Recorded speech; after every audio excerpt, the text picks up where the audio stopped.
नमस्कार बच्चों, आज की इस कक्षा में आप सभी का स्वागत है। इससे पूर्व मैंने आपको अपने पिछले व्याख्यान में पाठ्यक्रम के विषय में विस्तार से हमने चर्चा की थी। उसमें मैंने बताया था कि अपने इस प्रश्न पत्र में 4 पुस्तकें हैं जिनको हमें पढ़ना है।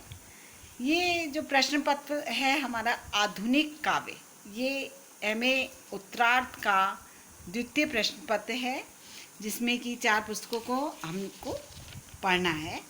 तो मैंने स्पष्ट किया था कि किस प्रकार से आधुनिक काल, हिंदी साहित्य का इतिहास देखिए, पूर्वार्ध में भी आपने हिंदी साहित्य के इतिहास के विषय में पढ़ा है। स्पष्ट था सारा आपने आदिकाल, भक्तिकाल, रीतिकाल और आधुनिक काल, चारों कालों के विषय में आपको ने अच्छे से विस्तार से पढ़ा है। एक पूरा पेपर ही अपना पूर्वार्ध में इसके ऊपर था, हिंदी साहित्य का इतिहास, है ना। तो अभी इस पेपर में एमए फाइनल के सेकंड पेपर में हम आधुनिक काल के विषय में पढ़ेंगे। आधुनिक काल से संबंधित ही चारों पुस्तकें और चारों कवि आधुनिक काल के ही हैं। तो 1900 से लेकर के आज तक का सारा समय आधुनिक काल के अंतर्गत आता है। आधुनिक काल को गद्य काल भी कहते हैं। गद्य काल क्यों कहते हैं? क्योंकि हिंदी गद्य का प्रारंभ जो था वो 1900 से ही माना जाता है। गद्य साहित्य का जो प्रारंभ हुआ है वो 1900 से ही माना गया है। अब काव्य खंड की दृष्टि से देखा जाए तो क्योंकि आधुनिक काल एक लंबा समय है, 1900 से आज तक एक लंबा विस्तृत समय चला आ रहा है, तो इसको भी अलग अलग काल खंडों में बांटा गया है। जैसे भारतेंदु युग, द्विवेदी युग, है ना, महावीर प्रसाद द्विवेदी, हरिऔध, गुप्त जी आदि प्रमुख कवि। उसके बाद आता है छायावादी युग। छायावादी युग आपने पंत, प्रसाद, निराला, महादेवी वर्मा नाम सुने होंगे, सब छायावादी युग के प्रमुख कवि हैं। अपने जो कोर्स में एक कामायनी महाकाव्य है जयशंकर प्रसाद का, वो भी छायावाद का एक बहुत ही प्रमुख महाकाव्य है ना। उसके बाद आता है छायावादोत्तर काल। तो छायावादी काव्यधारा के समानांतर ही राष्ट्रीय भावनाओं की एक ऐसी काव्यधारा चल रही थी जिसमें कल्पना के स्थान पर, है ना, कल्पना का वर्णन, कल्पना के, क्योंकि छायावाद में कल्पना का वर्णन था, प्रकृति का सुंदर वर्णन था, और इसमें कल्पना के स्थान पर राष्ट्रीय भावनाओं की सहज अभिव्यक्ति मुखर थी। इन कवियों में हरिवंश राय बच्चन, रामधारी सिंह दिनकर, माखनलाल चतुर्वेदी, सुभद्रा कुमारी चौहान आदि प्रमुख कवि एवं कवित्री हैं। उसके बाद आता है छायावादोत्तर के बाद आता है प्रकृतिवाद, है ना। यही कवि जो थे वो छायावादी जो कवि थे, वो छायावाद में जो इन्होंने प्रकृति सौंदर्य का और का वर्णन करा है ना।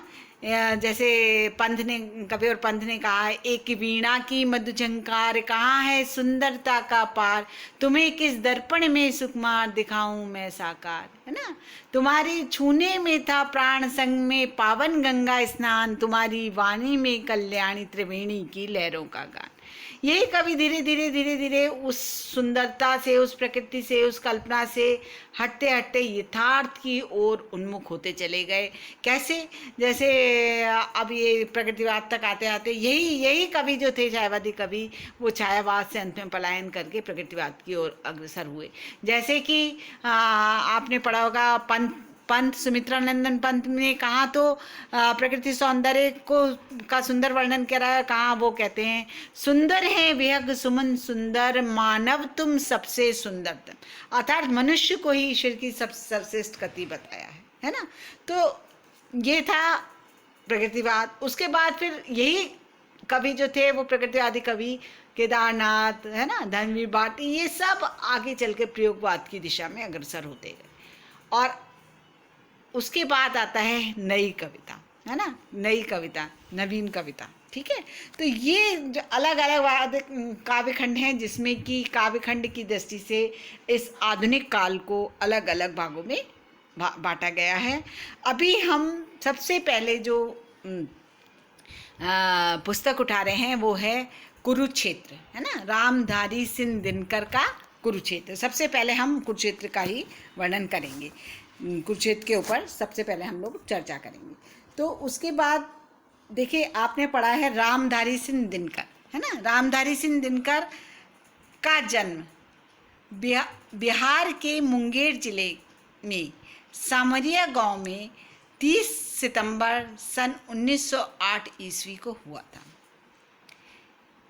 इनके पिता का नाम रवि सिंह एवं माताजी का नाम मनरूप देवी था।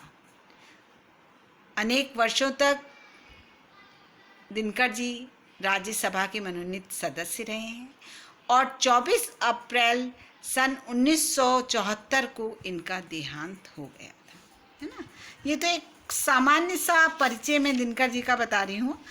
वैसे आपने पढ़ा होगा कि रामधारी सिंह दिनकर जो थे वो राष्ट्रीय कवि कहलाते थे, है ना। उनकी कविताओं में हमें राष्ट्रीय भावना से ओतप्रोत कविता मिलती थी।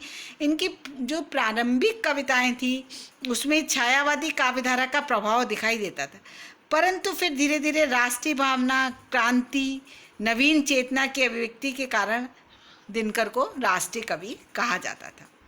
अपने काव्य में कवि ने सांस्कृतिक गौरव का पूर्ण गुणगान किया है और ओजस्विता और तेजस्विता से परिपूर्ण कविता लिखी। ओज और तेज इनकी कविताओं की एक बहुत बड़ी विशेषता रही है। ये विशेषता आपको कुरुक्षेत्र में भी बराबर देखने को मिलेगी। दिनकर की दृष्टि लोकोन्मुखी रही है, इसी कारण अपने काव्य में निर्भीकतापूर्वक उन्होंने इस अपने विचारों को वर्णन करा है।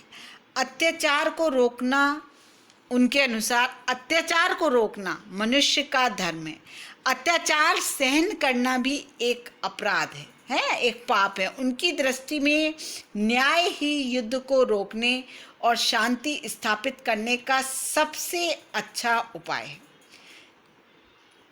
न्याय शांति का प्रथम न्यास है। जब तक न्याय न आता, जैसा भी हो महल शांति का सुदृढ़ नहीं रह पाता, दिनकर जी ने कहा है।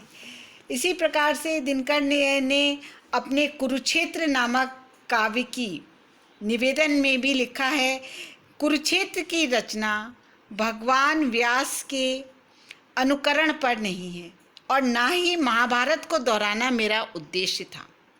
मुझे जो कुछ कहना था वह युधिष्ठिर और भीष्म का प्रसंग उठाए बिना भी कहा जा सकता था, किंतु तब ये रचना शायद प्रबंध के रूप में ना उतरकर मुक्तक के रूप में ही रह गई होती। तो भी ये सच है कि इसे प्रबंध के रूप में लाने के लिए मेरी कोई निश्चित योजना नहीं थी, है ना।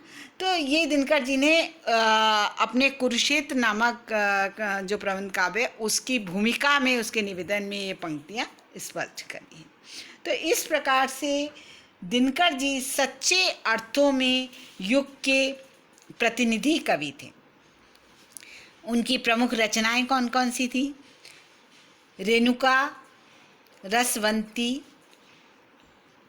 इतिहास के आंसू, रश्मिरति, परशुराम की प्रतीक्षा आदि इनके प्रमुख मुक्तक और खंडकाव्य थे। इसके अतिरिक्त इन्होंने कुरुक्षेत्र, उर्वशी आदि भी इनकी प्रसिद्ध रचनाएं थीं। अब हम अपने अगले व्याख्यान में कुरुक्षेत्र नामक प्रबंध काव्य के ऊपर विस्तार से चर्चा करेंगे। धन्यवाद बच्चों।